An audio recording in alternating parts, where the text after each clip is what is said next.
Doom da doom da diddle doom da doom da diddle doom doom da doom da diddle diddle diddle doom da doom da diddle diddle doom da doom da diddle down doom da doom da diddle diddle diddle diddle diddle da doom doom down down doom da doom da diddle doom da doom da diddle doom doom da doom da diddle diddle doom da doom da diddle diddle doom da doom da diddle down doom da doom da diddle diddle diddle diddle diddle da doom doom down down doom da doom da diddle doom da doom da diddle doom doom da doom da diddle diddle doom da doom da diddle diddle doom da doom da diddle down doom da doom da diddle diddle diddle diddle diddle da doom doom down down doom da doom da diddle doom da doom da diddle doom doom da doom da diddle diddle doom da doom da diddle diddle doom da doom da diddle down doom da doom da diddle diddle diddle diddle diddle da doom doom down down doom da doom da diddle doom da doom da diddle doom doom da doom da diddle diddle doom da doom da diddle diddle doom da doom da diddle down doom da doom da diddle diddle diddle diddle diddle da doom doom down down doom da doom da diddle doom da doom da diddle doom doom da doom da diddle diddle doom da doom da diddle diddle doom da doom da diddle down doom da doom da diddle diddle diddle diddle diddle da doom doom down down doom da doom da diddle doom da doom da diddle doom doom da doom da diddle diddle doom da doom da diddle diddle doom da doom da diddle down doom da doom da diddle diddle diddle diddle diddle da doom doom down down doom da doom da diddle doom da doom da diddle doom doom da doom da diddle diddle doom da doom da diddle diddle doom da doom da diddle down doom da doom da diddle diddle diddle diddle diddle da doom doom down down doom da doom da diddle doom da doom da diddle doom doom da doom da diddle diddle doom da doom da diddle diddle doom da doom da diddle down doom da doom da diddle diddle diddle diddle diddle da doom doom down down doom da doom da diddle doom da doom da diddle doom doom da doom da diddle diddle doom da doom da diddle diddle doom da doom da diddle down doom da doom da diddle diddle diddle diddle diddle da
doom doom down down doom da doom da diddle doom da doom da diddle doom doom da doom da diddle diddle doom da doom da diddle diddle doom da doom da diddle down doom da doom da diddle diddle diddle diddle diddle da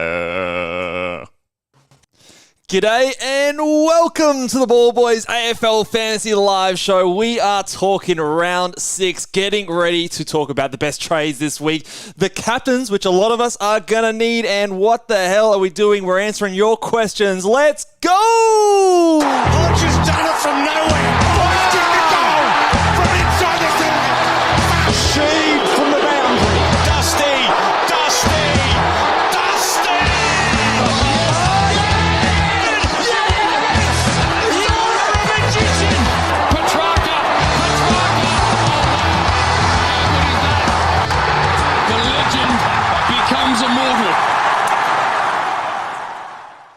G'day and welcome to the Ball Boys AFL Fantasy Live Show. I am your host, Mitch Casey, and you can find me on Twitter at Ball Boys Fantasy.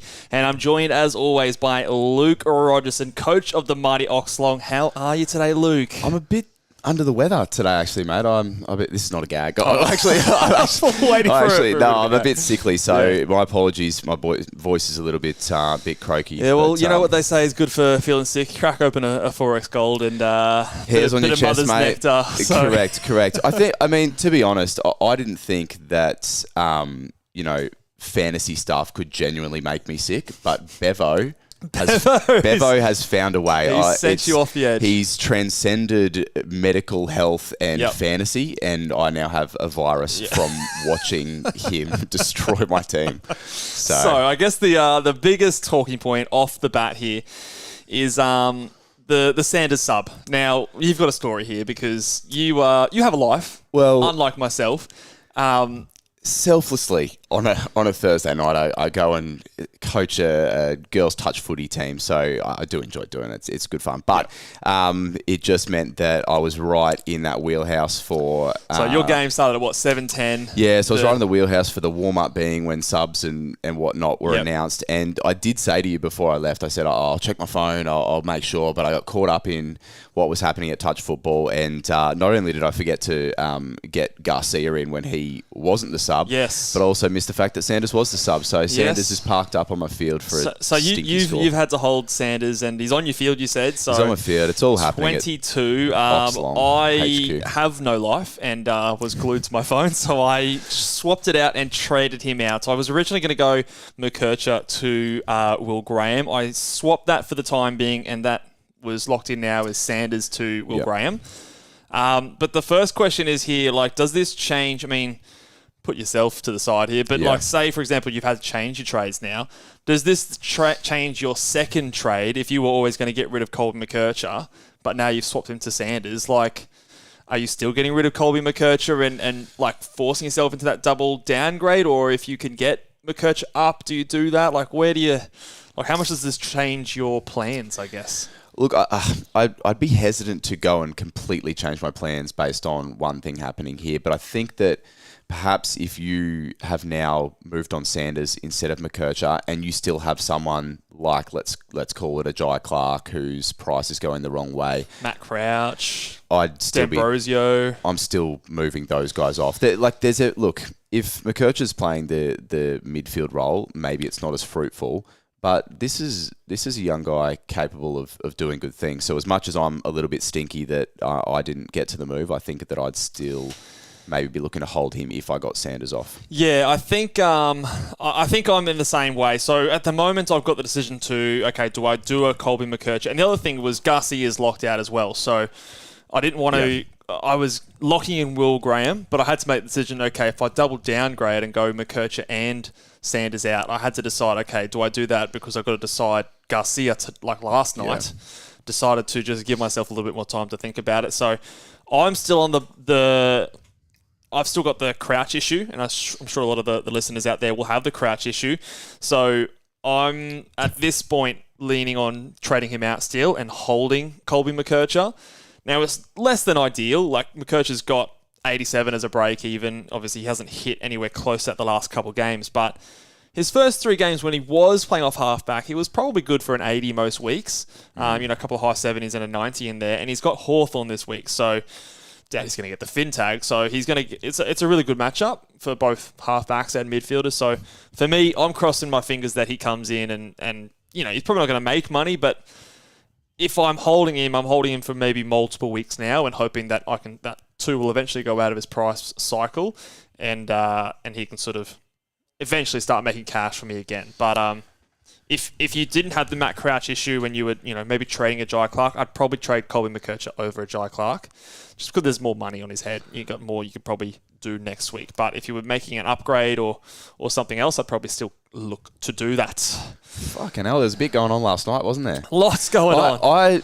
Bevo called my bluff because I thought with all the heat that had been on him, I was like, Sanders, safe as houses. Everyone's going, what are you doing? What are you doing? Yeah. And he still goes and does it. Yeah, he just one-ups himself. Hey, he's the winner at the end of the day because we saw what the Doggies did last night. Let's talk about last night's game, and we'll answer Power's question here. The Prawn Star's back. Power Prawn Star. Jack McRae. Is he back? Is he someone that we can look at bringing in?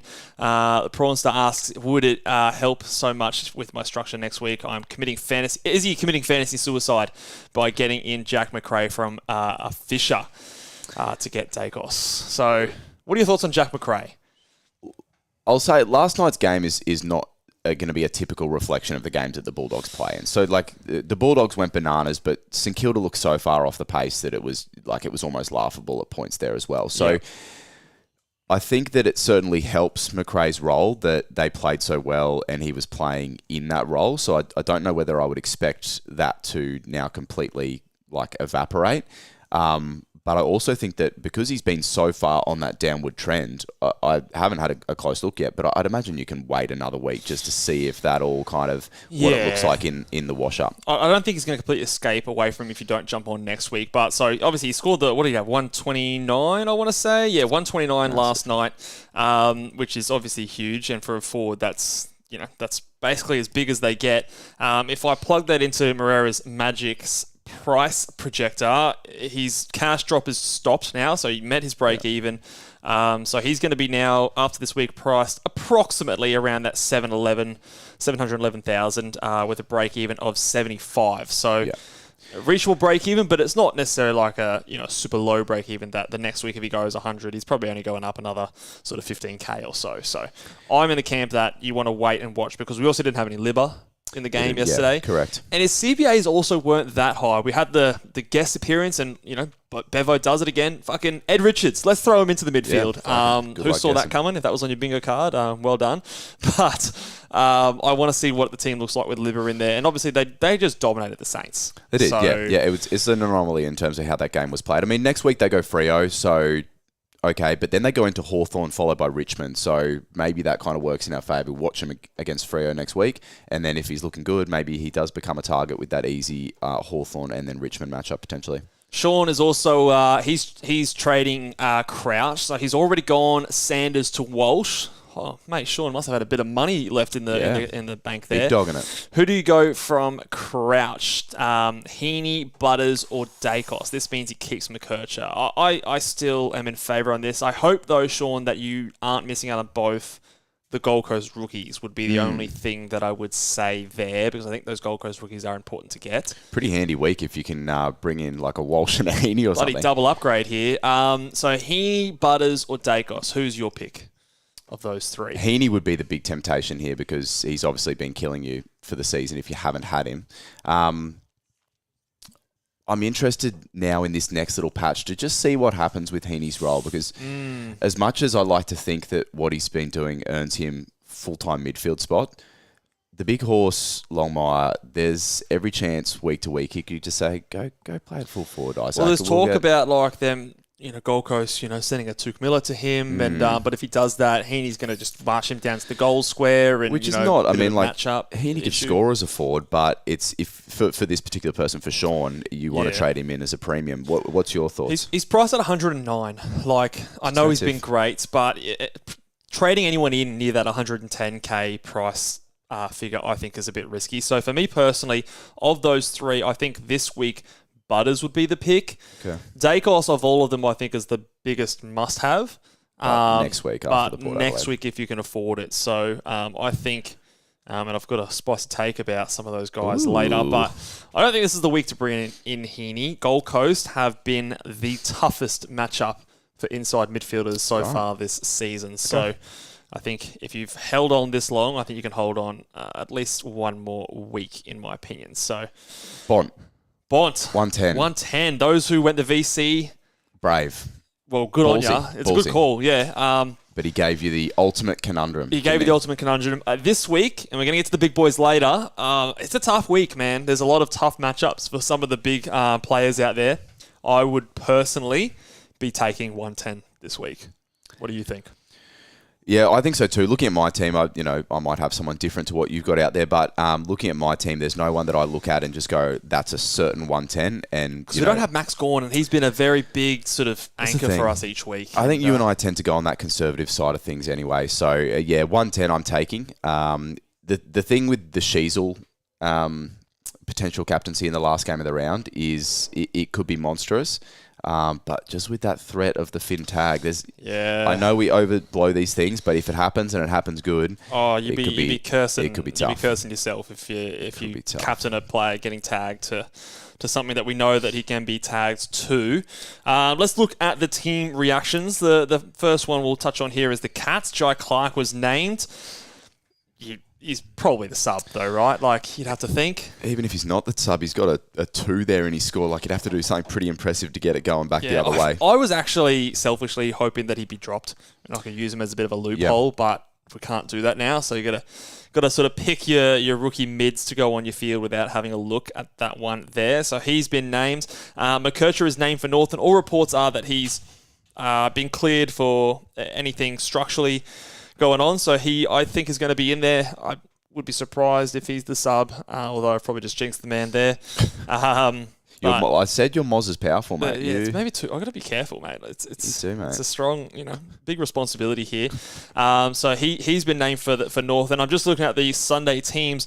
George Wardlaw has been managed, and Hugh Greenwood omitted, with Will Phillips coming into the side, as well as Cam Zerha's back in. So Wardlaw managed with Will Phillips in. Does this help McKercher? I suppose it's a bit of a like for like, I guess. It is a bit of a like for like. I don't think I'd read too much into that. I think it's just sort of same. But so Will Phillips in.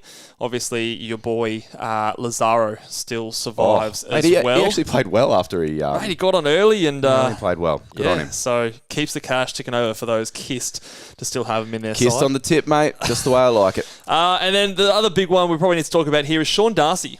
He's been named back for Freo. Well, he is a big one, isn't he? He's a lump of a lad. So he's back. Do you reckon they're going to just ease him into it and maybe, play him a little bit of forward, a little bit of ruck, or what do you reckon? Well, the only reason this is relevant is for Luke Jackson owners in terms of fantasy. So it's not something that you're jumping at this week, because I believe they have... do they have West Coast this week? Do they have a juicy matchup? I thought they had a juicy West matchup Coast. or something. Yeah. It is West Coast, yeah. So I think that even if you're concerned about what that does to Luke Jackson's scoring, I think that you are holding this week. You got best 18. If he has the chance to pop a ceiling score, I think you take that one there. Watch the roll closely, because even if he gives you 120, don't assume that that's what the roll is like with, Sean Darcy in. Just have a look at what's the ruck forward split, and then you can take it from there next week.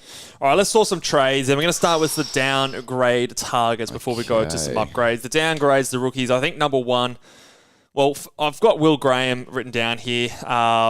So he's the number one guy there. But if you don't have Closey as well, I think I'd kind of group them together. I think everyone walking away from this week should have both Gold Coast Suns rookies because they just seem like their job security is really strong. Both of them have both shown that they can pop a ceiling score. Cash generation is going to be there for a number of weeks. So I think we all need to be walking away with both of those Suns rookies. That's priority number one this week. Then I would have had, it's a bit late now, but I would have had Hugo Garcia. Yeah, thanks for telling us now, mate. Appreciate that. Yeah, that's all good. Anyone who jumped on Q platforms and asked a question there, that was my advice. You probably didn't even have this in here. I I reckon he'll go about 71 or so, which will be good enough. You're good at this stuff, eh? And then I've got the North boys. I've got Blake Drury, and then I've got Biggie last. Also, Kai Loman, I've got a few questions about. I don't think I'd like to back in someone from Brisbane with their list depth. I think even with some of the injuries. Who was the injury that they had? Anyway, I can't remember. They had someone get injured. So it makes me sick that I missed Garcia last night. Not because I missed it, but because I actually missed it. Yes. And now I have to do jury duty again. The good news is with Garcia. So what did he score? He scored a 71. I'll get him next week. You can get him next week. So if we just, again, chuck that in there, he's going to be about 270,000 with a break-even of -12. So approximately, not exactly, but he should still be under 300k. So that's definitely very, very achievable. I shouldn't feel bad, mate. Drury's averaging 100, so I should get a fucking big You should have got him in last week instead of Bont, mate. Bont can go 110, mate. 160 on the cards here for Drury. And I'd have $1 million in the bag. He's always 50 above Bont. I think I'd personally go Drury ahead of Biggie. That's just a preference in role. A high half forward over a key position back. I think that's just where I lean. Just for a player like Drury and his role. So now, put your money where your mouth is, mate. Upgrade targets. Who are the boys we're trading in this week? Well, number one, and I think we've got a few players that I didn't quite mention on the screen here, but Sam Flanders, we talked about a lot last week, but if you've missed him, I still think he's the number one target and rectify that. But then on the screen there, I do have Sam Walsh. He is a player that I think I'm going to be trading in this week. Okay. I think you said this as well, and I agree with you. I think you can go 110. What's this thumbs up business, thumbs down on my face, mate? How does that? Is that something you set up? We're using new software today, guys. So yes. I wouldn't bet on any technical difficulties except for this thumb that keeps appearing right in the middle of my face. Is it just exclusive in your face? I haven't been watching the screen. Yeah, not on your face, mate. So thumbs down on the I see what you're playing at, Casey. You prick. Hey, I'm hands off, mate. It's all good. Well, but yeah, I think, what did I say? Yeah, Sam Walsh. I think he's the top target for premium midfielders. I also like LDU. He's probably not someone that many people are looking at or targeting, but second in your trade targets. He is cheap, mate. He is very cheap, and he's playing the Hawks. Guess who? Well, we saw last week Noah Anderson go a big 159 against the Hawks, and I reckon LDU has a similar kind of game, and we've seen in stretches that he can go on a big run. He is the guy that at 830,000, that's like the cutoff that if you can get an upgrade to someone of LDU's price or better, I'm ticking that off. If you can't, that's when I'm advising that the double downgrades, the play. Okay. Because those guys below him, so I know I've got Lukosius and Caldwell down there at 4 and 5. They're quite speculative, so I'm not super enthusiastic, but if you have to go them, those are the top two that I would probably pick. But even still, I'm a little bit so-so about them. And I skipped over number 3, which is the Touk Miller.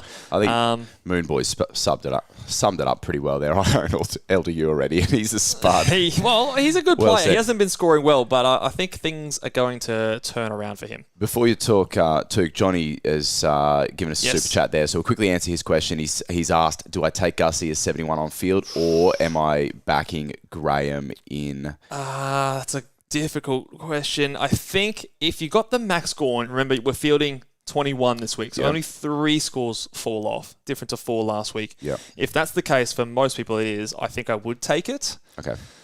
I went against the 68 from Howes last week, and that worked. Yeah, with Closey. But I think with one fewer player to drop off, I'd probably take 71's a good rookie score. It's a good rookie score, and Graham's shown below that and above that. I'd probably take it as well. Yeah, I think I would too. So now that we've said that, Johnny, I'd do the opposite of what we said. It's normally the safe way to go. Yeah, probably is. Maybe, depending on how late your loop option is, you might be able to maybe get a bit more of a look of other scores and see if you get a few going under 71, and then you know more confidently that that's going to be part of your best 18, and you can maybe lock that in. Or if you have a few more surprisingly good scores, you might be looking to take it on a bit more. So, bit of a tough one to say there. But those are the traded targets. Some players that I didn't leave, I left off the list here. Zach Butters, I think, is also a really great target. You haven't talked about Touk, Lukosius, and Caldwell yet.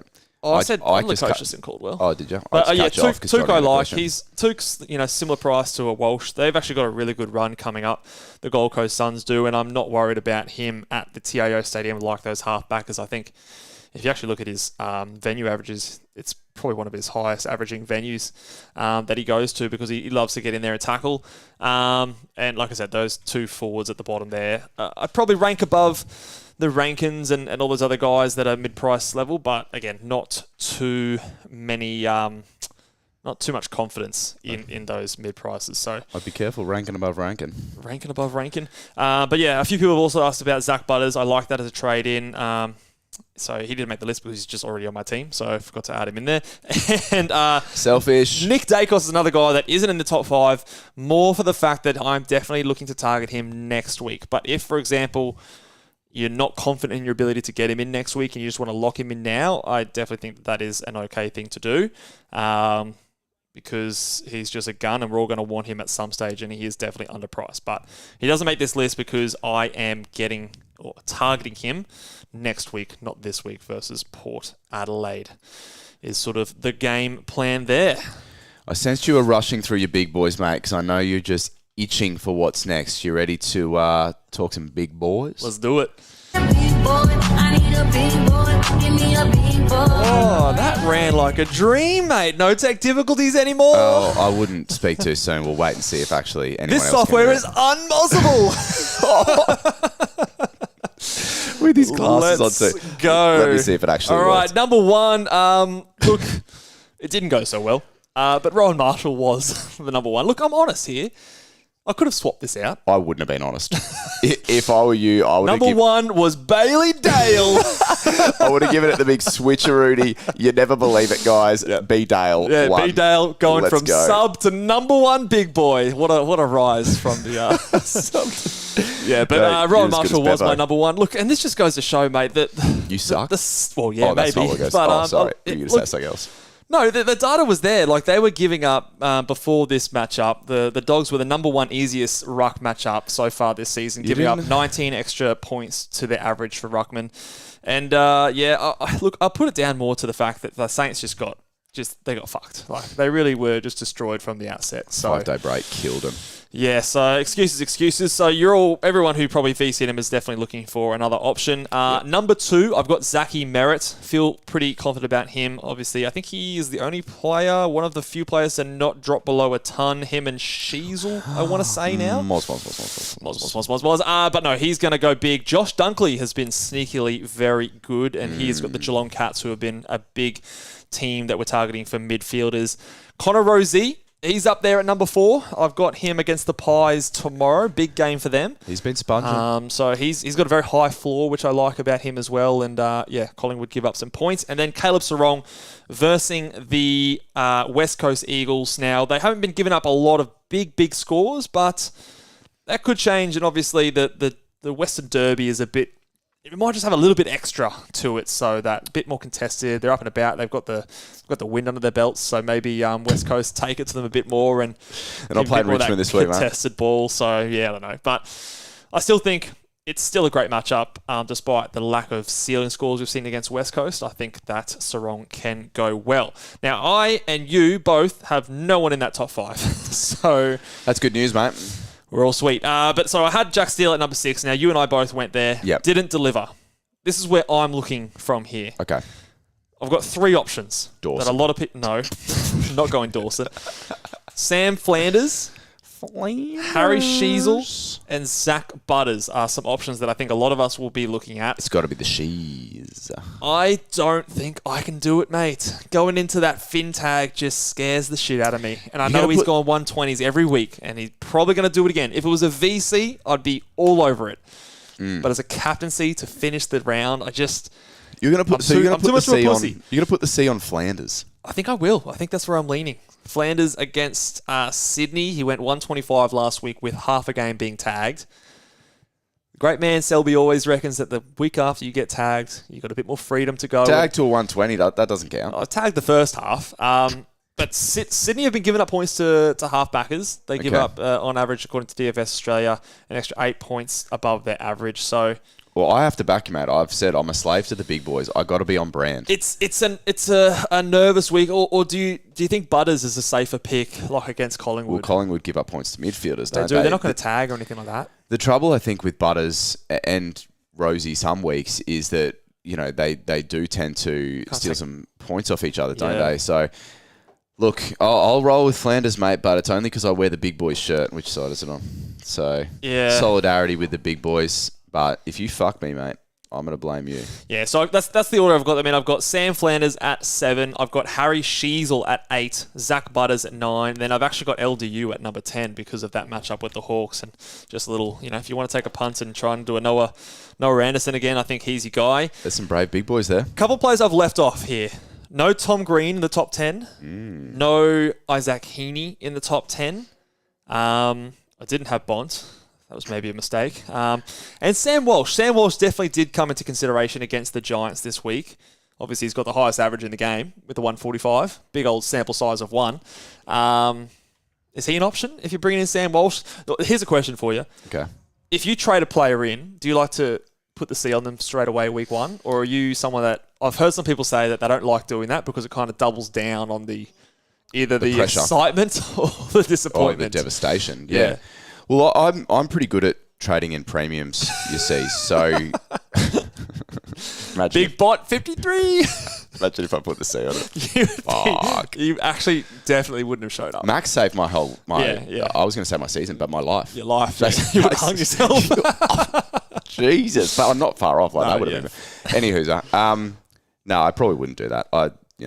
I already ride the roller coaster enough. Yeah, so I mean, you could go there if you got bigger balls than me. I don't like it. I think it's a round where I would encourage people to back their guts in. Andrew Brayshaw is also one that didn't make the top 10 against the Eagles. I could easily see him popping off. It seems like the kind of game where he might take the opportunity to rack it up, but we've only seen the one really ceiling score from him so far, so didn't quite make the top 10 there. So personally, I think I'm going to be going Flanders. I don't think I can do Sheasel myself. Butters is under consideration, but it would not surprise me if Sheasel goes 120 again.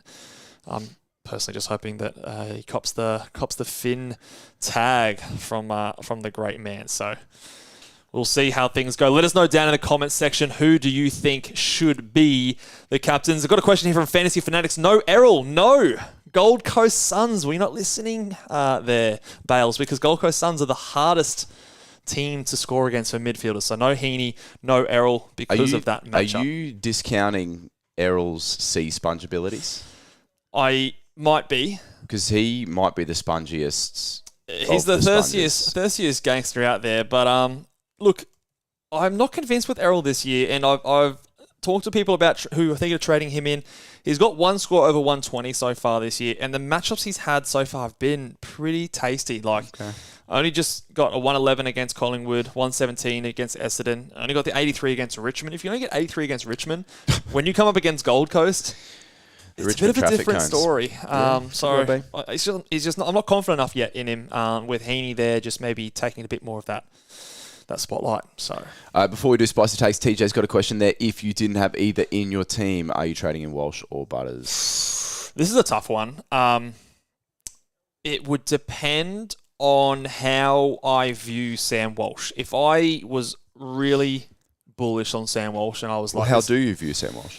I think he can go 109, 110. Okay. So I think he's going to outscore Butters by a fraction, but the buy round probably has me leaning Butters.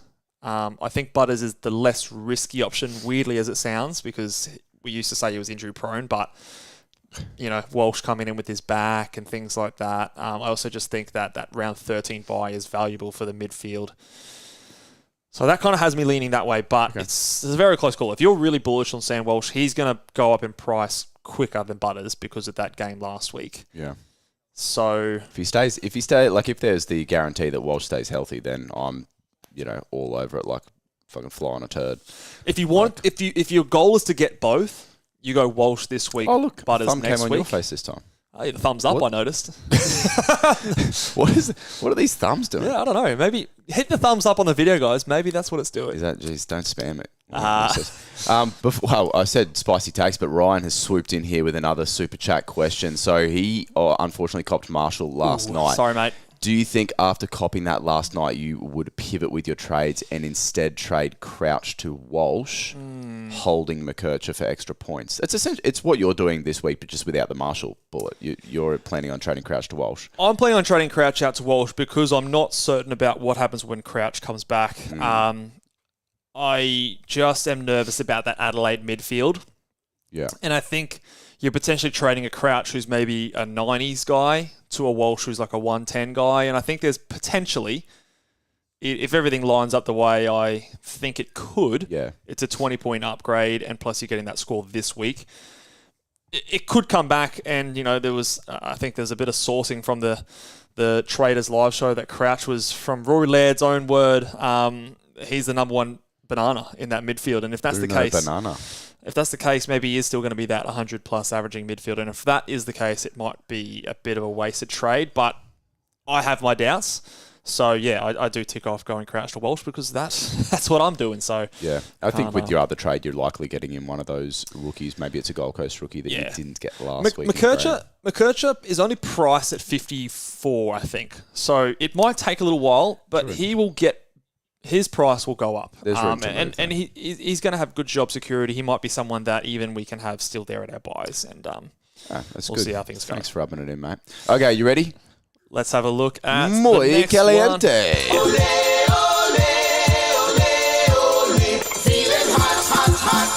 Spicy takes. Here we go. All right. Spicy. We are kind of running on a hot one. I predicted the the Crows would win last week, although the Rory Laird to half-back move didn't happen. But I did get the win for the Crows, so we'll see how we go. My spicy take is a bit of a negative one this week. And shout out to Calvinator and the other 6 battlers out there in the top 10,000 that don't have these boys, because this week I am predicting the death of the Weasels. All Weasels, that is Harry Sheasel, Jack Steele, and Isaac Heaney. Obviously, we've got one already, so I'm kind of cheating a bit. All of them go below 90 this week. The Calvinator would be picking the colour of his Hilux if he even had one of these guys. Like, he's actually been going well. Well, he's the second highest coached ranked without all 3. Doesn't have all 3. Yeah, only 7 coaches have none of these players in the top 10,000. I'm telling you, mate, he's going well. I'm telling you, Hilux territory if he had them. That's a great stat. But yeah, I think they all go below 90 this week. Obviously, Steele already has, but Heaney and Sheasel, obviously 2 players that I don't think have gone below 115 so far this year. I think both of them also go below 90. So that's my hot take. Spicy take. It's a bit of a negative one, but I reckon it's going to happen with a few tough matchups. Yeah, for sure. My spicy take that I just thought of 5 minutes ago was that Finn McGuinness goes nowhere near the Shees. Oh, so you're directly contrasting my spicy take. I am. And I'm going to say the Shees actually backs it up and goes 140 plus. Oh, he knows how to play footy now. He's now gone, fuck tagging, I'm going to become a premium. Is that your take? No, not McGuinness.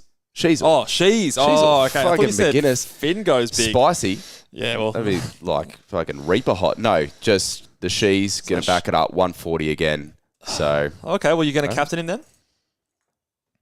No. No, back it in. I told you I'm a Back slave it in. to the big boys. Back it in. All right, well, there's one difference in my big boys ranking, so we'll see. That'll be a very interesting one to finish the week on. It'd be a nervous watch, I reckon, especially, like, say you do have the captaincy on Shees, and say some of those guys beforehand start going big. You know, you get a big score from Butters, you get a big score from Flanders or Heaney or whatever it is, and you're just waiting to see if that tag comes along. I'd be very nervous, and I think I'm too much of a pussy to go there. All right, let's maybe get some questions fired in here, guys. If you have some questions, drop them down in the chat below. And we'll use this opportunity while you guys get your questions ready, that if you don't get your questions answered on the show today, head over to Ask Me On Q, that's spelled QU.com/ballboys to submit your question. You guys can get your questions answered by myself with a personalised recorded message that goes sent straight and discreetly into your inbox. So none of these vultures in the chat here get access to the great information advice that I've given you guys. Fucking rates his info. Yeah. Well, that's pretty good info. So, yeah, go on to that one there, guys. The link is in the description below. Shout out to all the guys that dropped a question the other day, and that was good fun answering all those guys. But let's get to the few of these guys in the chat now. Okay. What have you got here for us, Luke? Got your boy Youngie for the big C, says Paul. What do you think about Hayden Young for the C? That's a good call, Paul. Against West Coast. My thing about Hayden Young, though, is he loves it tough, doesn't he? He loves it tough. He loves it tough. He's just a walking contradiction. Ponytail, but loves it rough and in the clinches. Yeah, so North Melbourne, worst game of the year, 75. I can sense a little bit of that with the West Coast matchup. Like his toughest, like Adelaide, which is the highest contested possession team, that's when he had his biggest game with a 129. I do like Paul's thinking, but you got to keep Youngie in mind. Yeah. He hasn't made an appearance on the big boys, mate. No question about it. I am ready to get hurt again. That sound effect's dated now. Dated? Youngie can't hurt me. No. Impervious. Maybe when we all bring in Jack McRae, he'll adopt the new sound effect. He could do. Okay, next week, who do you think is best value mid? Coming into next week, question from Corey here. Who do you think's best I think a lot of us are going to be on the Dacos trade in, and if you have to trade him into your midfield, I think that's absolutely fine. Yep. He's gonna go up against those guys. If you're not, or if you maybe already have Dacos, what do we think? What's Bont going to be? Let me chuck him in the old price projector. It's going to be bad. Clayton Oliver will be cheap. So he's going to go down another 20 to 25k or so. So he'll be around that Errol Goulden kind of price. Yeah. Don't know if I'd still be wanting to jump on just yet. Clary Oliver, you couldn't, like, say Clary's name, you couldn't go that. He's still got a huge break even. The other one plays the Wednesday night too. I'm getting a little nervous about what Walsh does this week because if he has another reasonably good week, He'll go up quick. well, I'm just going to say there's going to be a question between him and Dacos, and I think Dacos we know we have to have. So at some Walsh, if he point. goes 110, he goes up another 30k. So he's going to be around Dacos' price. 915. He'd be more expensive than Dacos. So I don't know. I just think that next week there's a scenario where we're kind of all going like, yeah, we wanted Dacos, but then there's a Walsh around that price too. If he goes well, I believe his matchups coming up are pretty solid too. So yeah, this week he's got the Giants, but then he comes up against Geelong and then Collingwood in back-to-back games, which are two friendly matchups. So he's a good shout. I am still really keen on some of the Suns boys, particularly Tuke Miller. I think after this week, especially the run opens up for the Gold Coast Suns. They've got Geelong and I think North Melbourne and a few other good matchups in there as well. There's a couple of options there for you, Corey, and he just said he's already got Dacos, so I'm watching a couple options. I'm watching Darcy Parish tonight. Now, I know that seems dirty, and we all want Zach Merritt, and obviously he's the big guy in there, but the run coming up for Essendon is actually just really, really nice. They've got Adelaide tonight, which is a positive matchup, but then they go up against Collingwood, West Coast, Giants, North Melbourne, and Richmond in the next 5. So you think about West Coast, North, and Richmond, 3 of the worst teams in the AFL, plus Collingwood, who's a positive matchup in that 5 weeks stretch. That's a good run for him. Now, I want to see something from him tonight because he hasn't been doing enough so far, but he is definitely cheap. So he is 867,000. He's going to be down to that LDU price tag sort of level. So if you're scraping for some cash, I think he is one to keep an eye on. If you see something tonight you like, then I might tick off pouncing there. So, but we'll see. Flagmantle wants to know, is it too late for some Zork on your fork, borrowing a phrase there from the traders? The thing about Zorko is there comes a certain point where if he continues to do what he's doing, everyone has to have him, but it's not because he's value, it's because he's a top 6 forward. So the right at this moment, he, in my mind, is not value. Like you're paying top dollar for him. 871,000 for an extra 15k. You can get Sam Walsh. You're paying top dollar for him. Yep. You've only got one more buy round if you trade him in this week to hide behind.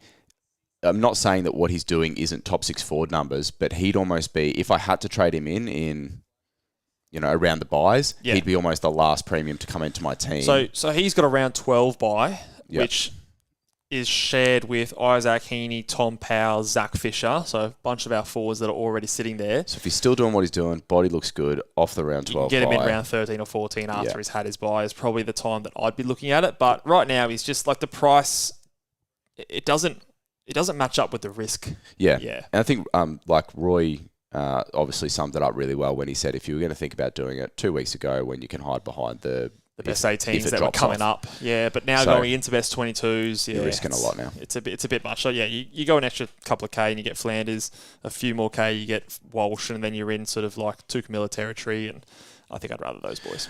Josh wants to get your questions on these guys that are around that mid-price range, Lukosius, Caldwell, Rankin. I know you're probably more keen on the double downgrade this week, but is there a world where you go middle of the pack? I personally don't think so for myself, but if you are keen on this sort of a price tag and area, I think Lukosius is the one for me. He is the cheapest of all of them, and I think he's probably got the most consistent role, being that half-back guy, takes kick-ins, racks up marks. Moist run doesn't deter Moist you? run does deter me, which is probably why I don't like any of these guys much. It's so moist. So moist. But he's still a guy that I think, at least leading up to those Darwin games, can go well.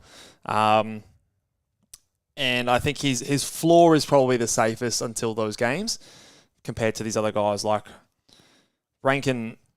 He's not typically what you'd associate as like an accumulator, even if he does play that midfield role. He's kind of like that to-go-y type where he's there and then he goes to the forward line. Then you've got Caldwell. You got 2 weeks maybe at best case scenario before Setterfield comes back in. Then what happens? It's kind of like little flags with each of them. It's just little flags, which is making me just go, I'd rather just get the cash in now. It's the double downgrade. You're pocketing cash. You got that guaranteed price rise, and then next week you then go to the guy that you're really solid on. There's a world though where this is the pick that sets you apart though. Yeah, If you pick the right one of these guys, and the upside is probably there with Caldwell, I think he's probably got the highest ceiling of the bunch. When where this is a great pick and he just, because no one else is really game enough to do it, and you just go on, you get that upgrade ahead of everyone else, and it could be the pick. Forward line, you can hide behind that, but it's not something that for me personally I'm looking. But if you want to back it in, those are my thoughts there, I guess. Shout out to Alex here, who's inside the top 100, which is good. He obviously been making sure not to listen to us. He has been focusing on cash gen. Sounds like what he should be doing. And he says this week he wants to cash in. Is Walsh the best option for price and value over potentially like a Merritt or Goulden? So Merritt straight to the top. Would you be going Walsh? Yeah, I would. I'd be going, like, I've got the option with Crouch this week. I can afford anyone. So I'm in a similar kind of situation, but I'm still backing in Walsh. I reckon for Alex as well, you're in the top 200. Like, if the reason you're there is prioritising cash gen, don't go away from that now. Yeah, it's working, mate. It's a value game, so keep doing what you're doing. And we've got so many recent examples of those top price guys not getting it done. Yeah. Bontempelli, Tom Green, Jordan Dawson, Rowan Marshall last night. Like, it's getting scary this season. It's honestly getting scary. Like these. I mean, there'll be a guy that pops up this weekend, I'd imagine. Like, someone will go big and you go, oh, I could have grabbed him. But you're lowering the risk by getting those cheaper guys, and it also helps you get a better trade next week. So it makes those trades a bit easier. All right. Prawn Star. Prawn Star's Darwin boy. Yeah. Oh. The reckon's not too bad of the moistness up in Darwin. Okay. I must have just sucked as a footy player when I went up there. Maybe it's us non-Darwiners. Like we go up there. We don't have the sticky mitts. It looks moist when I watch it on TV. At least the last couple of years. I reckon Power's got a point here. Maybe we're over. We overdo so many things. We overdo tags. We overdo moistness. We overdo moistness. Where's the moist meter when you need it? That's it. We need a moist meter. We need a moist meter. I'm sure. What does a moist meter even look like? Well, I don't know. I reckon Prawn Star. I got a moist meter. I got a moist meter on me. I don't know. Do I want to ask? No. Okay, we'll move. Those who know. We'll right on past that one there. Thoughts on Saligo for the Crows? Sorry, 0.7 ownership. Asks Will, mostly based for Adelaide last week. He was up there in the bananas, according to. He was a big banana, and from what I'm hearing, they like what he's doing in there. So I don't expect that role to change. Do you think? I don't think it's going to change either. Of a fantasy ceiling there, but. So he had 102 the week before, which is the kind of the first week he was in there, and then he's come up against Carlton, which is a tough team to score against. 73 points. Essendon, North, and then Port. So 2 easier games before a tough game in Port.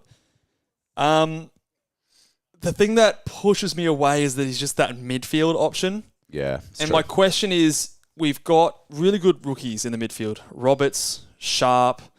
Next week, you're going to be able to put Closey there. You can put someone like a Graham there if you're holding McKercher. You could even flick like a Harley Reid there sometimes. Like, how much better is he than those guys? Yeah. And is there a bigger upgrade you could make that makes your team even better than that one? Even though obviously the cash is like he's under 600k, he's only 40k more than Matt Roberts.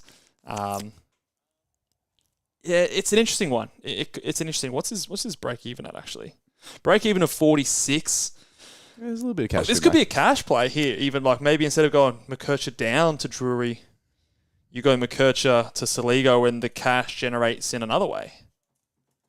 That's an interesting Sounds like you're thinking on the go, mate. Yeah, I am thinking a bit on the go. It's dangerous when you get to thinking, mate. Don't hurt yourself. It's not a bad play. I don't mind it. My hold-up is there that I'm just not 100% sold on how much better he can be than some of those midfield rookies who are going 70s and 80s anyway. If Saligo's a 90-plus guy, I think it's probably a good play. But if he's mid-80s, it's kind of a bit of nothing. And there's a lot of risk involved in that, I think. So... But it's one to consider for sure. Definitely one to consider. I do think the role is going to continue. If you like what you saw from the role, I don't think that's going to change anytime He's a good player. There's no doubt. Doubt. What are we thinking? A couple more questions? Yeah, let's go. We'll let everyone go and play with their teams. Tristan Jerry against Meek as a captain. Oh, that's a bit bold for me. Big boy. He is a big boy. He isn't a tall, erect boy, but I don't know. What's if his he's a big ceiling boy. been so far this year? He's gone 120 in round 1. The rest of them have all been 100s. I don't think I could do it. Scrolling back here, Johnny had the question, is our arch nemesis Luke Ryan a legitimate top 6 defender? The answer is actually probably he can be. Yes. But he could be for that. some unknown reason, nobody in the fantasy community will ever pick him. No. Which is, I don't know. Have you seen the run for Freo coming up? Have they got a juicy run? It's fucked. It's actually so juicy. But see, The moist meter is off the charts. That how juicy it is. the moist meter measures humidity, not goodness. Juiciness as well. Is It's juice- all moisture. juicy's moist. Yeah. Yeah. Okay. I'll get behind it. The moist meter is off the charts. Right. Tell me Let me me about read this their run. run. Tell me about this run. So they've got- I'll measure it with me moist meter. Wait, I'll close my eyes. West Coast. Western Bulldogs, the defenders. Oh. Richmond. Oh. Sydney, who also give up a lot to defenders. St Kilda. Oh. Oh. Collingwood. My goodness. And then Melbourne, who, I don't know if you saw what Zorko did against Melbourne. There's 7 games in a row that are all positives for defenders. So Bro, I'll give you the hot tip. My moist meter it exploded. has confirmed the moisture of that run. It's as moist of a run as I can imagine. Okay, But what I would say, if you want to shop a little bit cheaper, Jordan Clark. I know he had a poor game against Port Adelaide last week, but he'll go right back to his 97s this week. I think he might even, he might even crack a ton. I'm rooting against him, hey, especially after what the Wang did last night. Fucking Wang. But no, Freo have a great run. So if you can afford Luke Ryan, he's a nice little pod there, I reckon. Wang. All right. Okay, one more question, One more. and then we'll rock and roll. I can trade any premium mid in. Who should I go? Hold cash or go for Walsh? My answer is Walsh. I think Walsh is my guy this week, unless you're not getting in some of those Gold Coast rookies. If you're missing out on either a Closey or a Will Graham, I think Walsh is my guy this week. But that's just that's what I'm doing anyway. So could be right, could be wrong. We'll all be in it together at least that way. We got to wrap this thing up quick because I don't think we've had a technical difficulty. I told you, mate. We are unmozzable now with this software. Unmozzable. So yeah. Okay, what button do I click to bloody wrap this thing up? We let's- don't even let's- have an end credit screen, Do we have a subscribe? Do a little subscribe. Oh, I forgot to put the end credits in here, but we can do a little outro music and things like that. But where's our subscribe thing? But There it is. yeah, hit the subscribe there. And do, guys, make sure you hit the subscribe button and give this video a big thumbs up. A non-tech difficulty video, that's absolutely worth a big old thumbs up, I reckon. So hit that button there, guys. Give us a 5-star rating and review over on Apple Podcasts or Spotify, wherever you get your podcasts. Hope your trade-ins fly this week and hope everyone's captains get up. And until next